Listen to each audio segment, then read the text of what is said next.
好，接下来我们会关心到是美国经济出事嘛？因为这是美国自己内部的经济学家做的事情。他说，2026年经济衰退几率高达40%。另一方面，这个是确实存在的是，今年统计到11月为止哦，117万员工被裁员，而且现在股市可能也会面临危机吗？等一下我们会一起来看是否拖垮美国的经济。好，今天先来看到我们来看到川普到现在上任已经1年的时间了，美国经济衰退的疑虑是越来越高，现在来到了最高点。因为呢，来自于彭博的经济学家这边也做了一个分析，川普就职前，大家认为说美国经济衰退的几率是20%，没有想到真的在上任了之后，大家这个经济学家就预估了，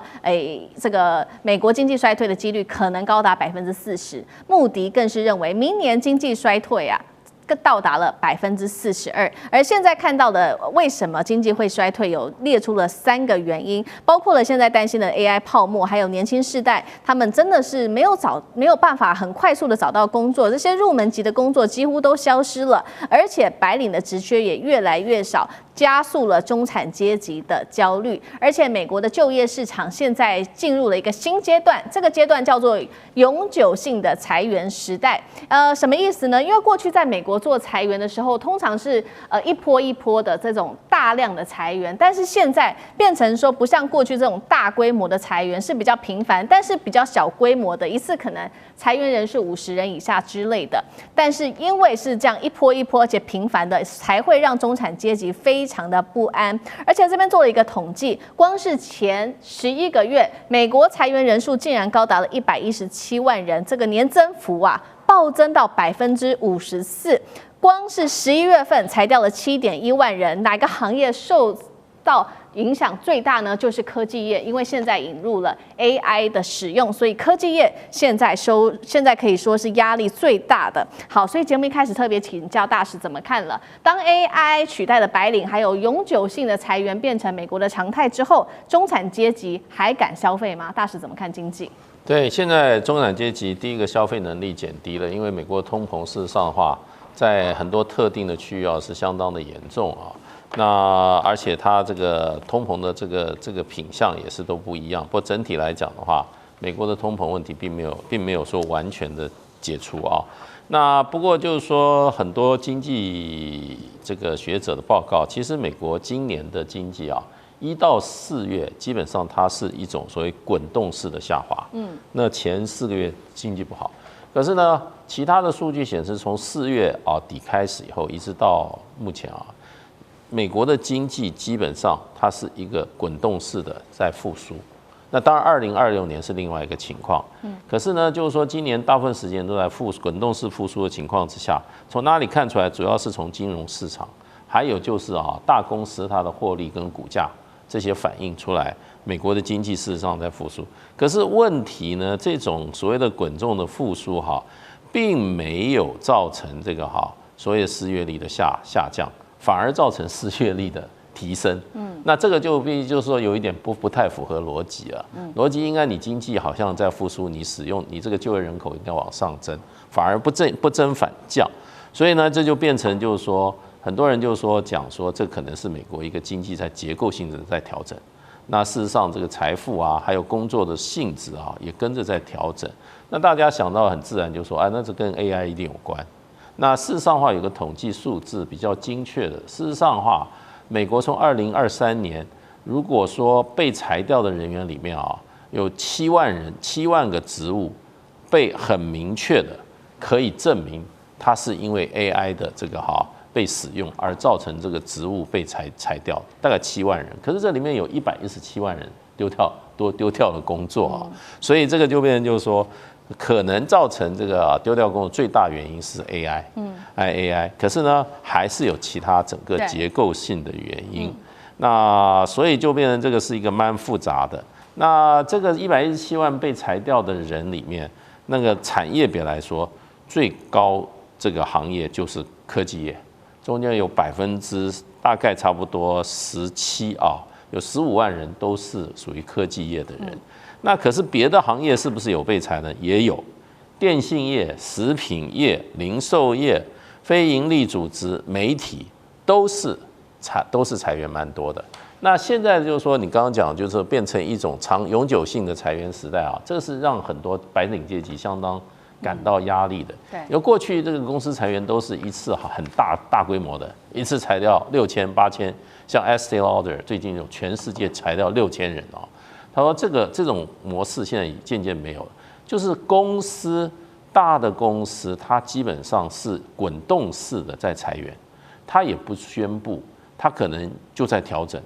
一次50个人、60个人，可是这个随时在进行当中，它不是一种大规模的裁员，所以这个是一种新的现象。不过这种现象反而增加了，尤其白领阶级他在工作上对于有可能失去工作的那样子的一种心理压力，那这个可能也变成是一种常态。不过现在有一个现象就是说，那结构性就是说，在这个永久性裁员里面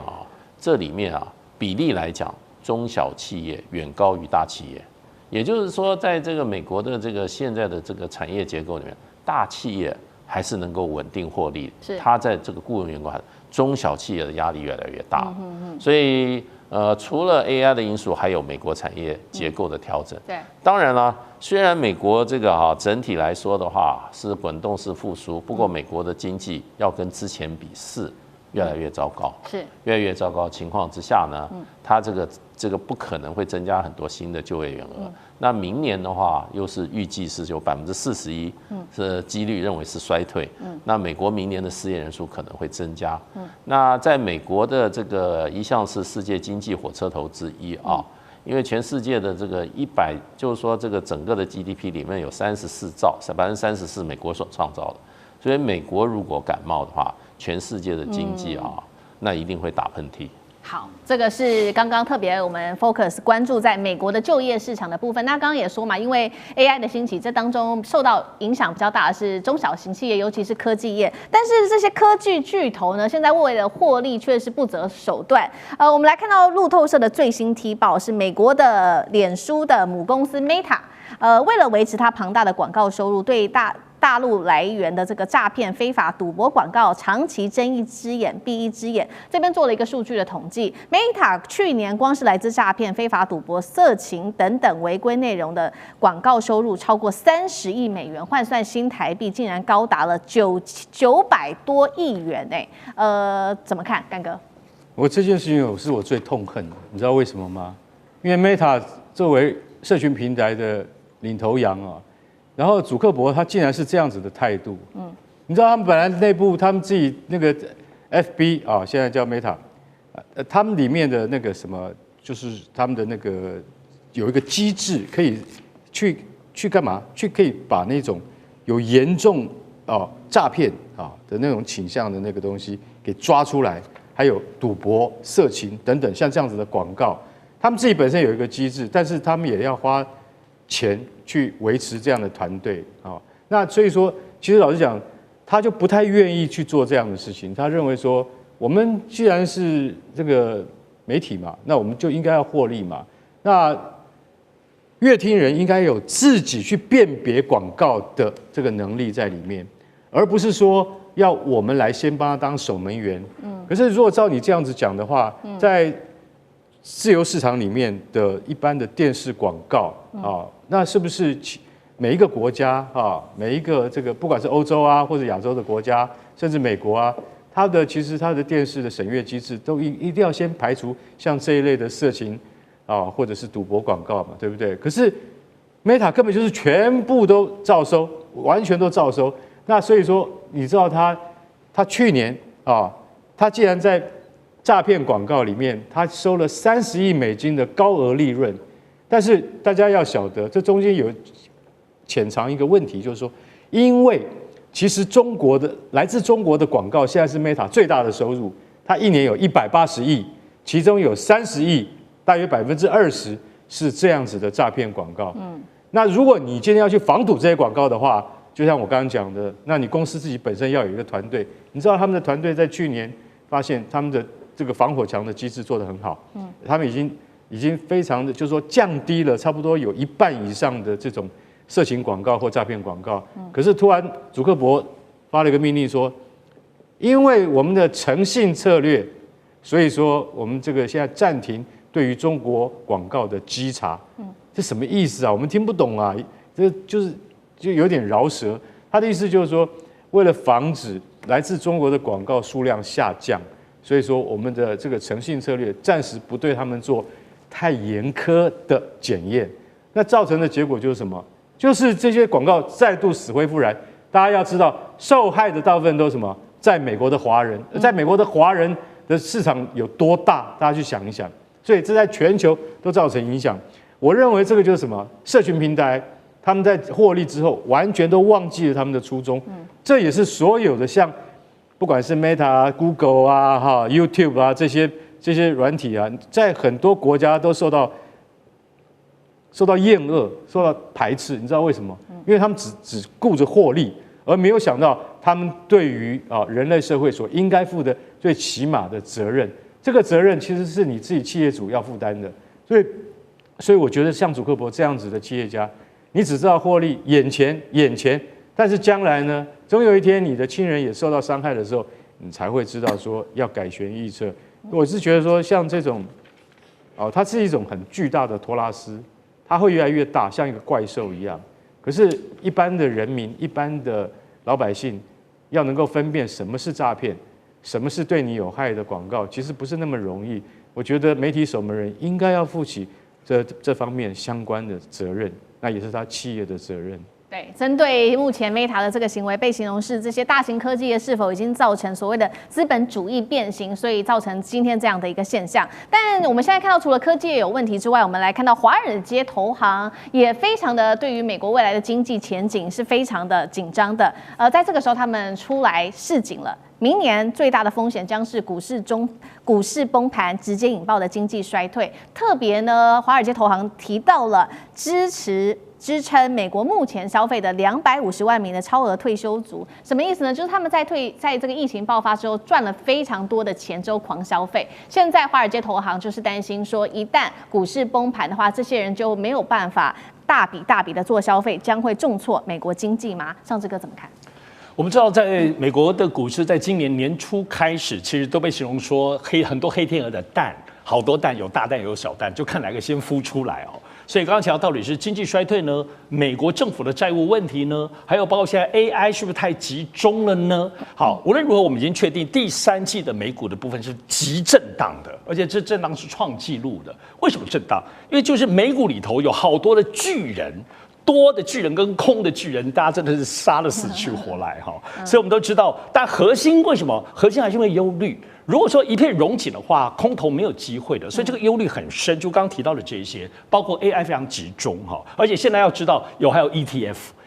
加被普遍的运用，就使得这个盘跟大家动手，互相多空杀对方的武器很强。台北股市现在也是受到 ETF 很大的影响啊。好，话虽如此呢，但我们不得不说，虽然大家有很多在外面看衰，或者是觉得美国股市危险，各位还是要了解一件事情是。各位，美国华尔街股市可不是一般啊，它不是只有美国的资金，它有全世界有穆斯林的资金，有欧洲所有有钱的资金，包括甚至中国的资金，所以全球的资金都在华尔街股市，不是那么轻易能够倒的。所以这个震荡的过程里头，其实再怎么看衰 AI， 就像我们知道有很多人 AI 就撤资了，很多大巨人不投资了哈，也都知道。然后但是呢，你说他们不投资去投资什么？其实就换手。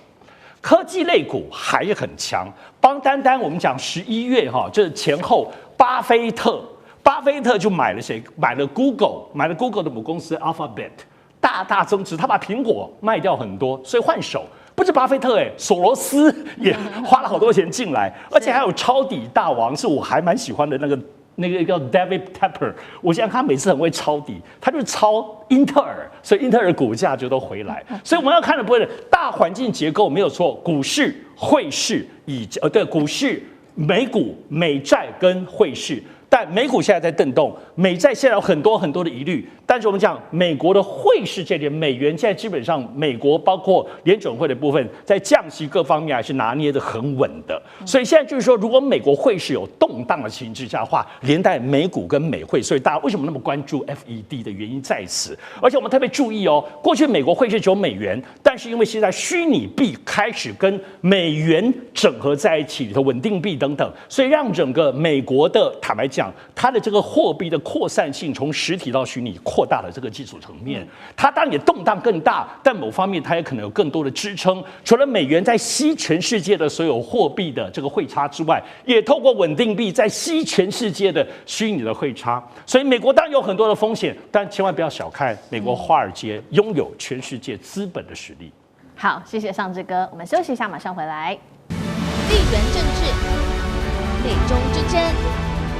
战略价值、强权崛起、小国生存，现在与未来洞悉事件走向，掌握世界脉动，全球观点尽在环球大检